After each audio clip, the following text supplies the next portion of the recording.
31 октябр асосгузори сулҳу ваҳдати миллӣ пешвои миллат президенти ҷумҳурии Тоҷикистон муҳтарам Эмомалӣ Раҳмон ва раиси маҷлиси миллии маҷлиси олии ҷумҳурии Тоҷикистон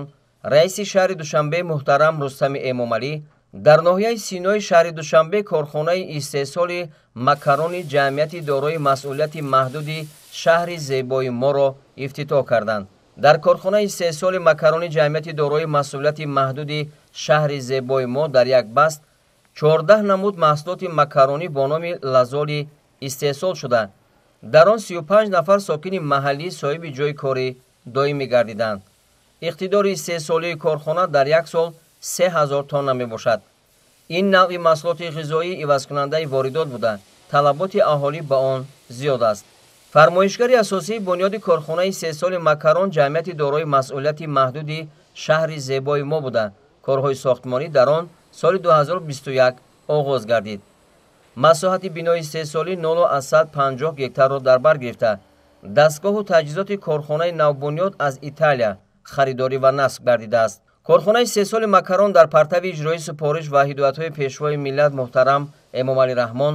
ба истиқболи ҷашни 35-солагии истиқлоли давлатии ҷумҳурии Тоҷикистон ва дар доираи солҳои рушди саноат бо мақсади таъмин намудани бозорҳои дохилӣ бо маҳсулоти хӯрокворӣ аз тарафи соҳибкорони ватанӣ таъсис дода шуд. дар пайравӣ аз сиёсати хиратмандона асосгузори сулҳу ваҳдати миллӣ пешвои муаззами миллат президенти ҷумҳурии Тоҷикистон муҳтарам Эмомалӣ Раҳмон мо соҳибкорон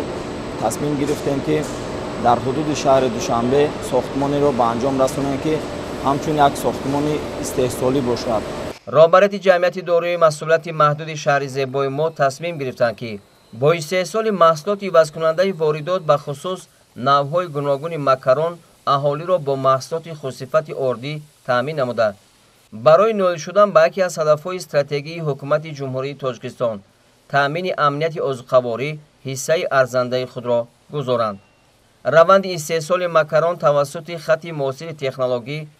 аз тайёр кардани хамир ба шаклдарорӣ, боридани маҳсулоти хом, хушк сохтан, ҷудо намудан ва бастабандӣ иборат мебошад. бо ташаббуси асосгузори сулҳу ваҳдати миллӣ пешвои миллат президенти ҷумҳурии Тоҷикистон муҳтарам Эмомалӣ Раҳмон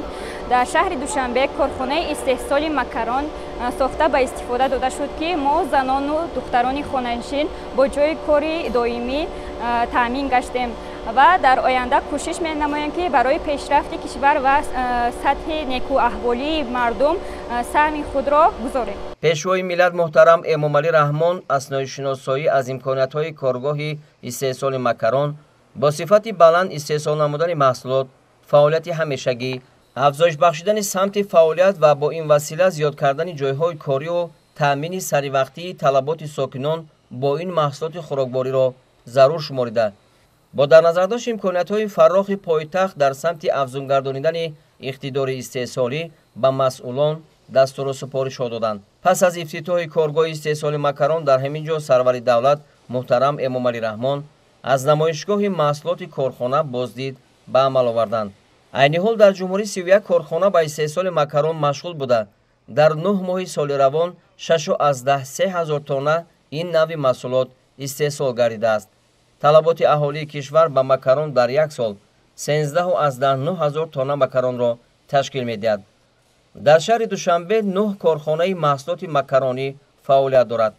дар 9 моҳи соли 2023 дар пойтахт 3,9 тонна маҳсулоти макаронӣ истеҳсол шудааст ки 62% маҳсулоти макаронии ҷумҳуриро ташкил медиҳад. ҳамин тавр танҳо имрӯз аз ҷониби президенти ҷумҳурии Тоҷикистон муҳтарам Эмомалӣ Раҳмон ва раиси шаҳри Душанбе муҳтарам Рустами Эмомалӣ дар шаҳри Душанбе ба хотири истиқболи сазовор аз ҷашни умумимиллии 35-солагии истиқлоли давлатӣ дар доираи солҳои рушди саноат ва ҷиҳати амалисозии ҳадафи стратегии саноатикунонии бо суръати кишвар 7 корхонаи калони саноатӣ бо беш аз 4000 ҷойкорӣ мавриди истифода қарор дода шуд. нахуст сарвари давлат дар ноҳияи исмоилӣ сомонии корхонаи дузандагии ҷамъияти дорои масъулияти маҳдуди Гулистони Душанбе, дар ноҳияи Шоҳмансур марҳилаи дуюми корхонаи истеҳсоли қолинҳои ҷамъияти дорои масъулияти маҳдуди қолинҳои Душанбе, дар ноҳияи Фирдавсӣ корхонаи насоҷии ҷамъияти дорои масъулияти маҳдуди Ҳарвис, کارخانه 3 سالی محصولات قنادی جمعیت دارای مسئولیت محدود امیری، در ناحیه سینا کارخانه 3 سالی روغن جمعیت دارای مسئولیت محدود فیض برکت،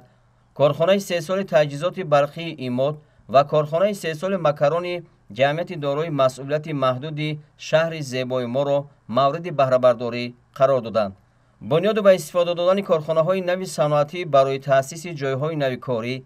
تامین اهالی با شغل دائمی، بهداشت سطح زندگی مردم، ترقیات اقتصادیات مملکت و رشد ساحه صنعت زمینه مساعد فراهم یارد.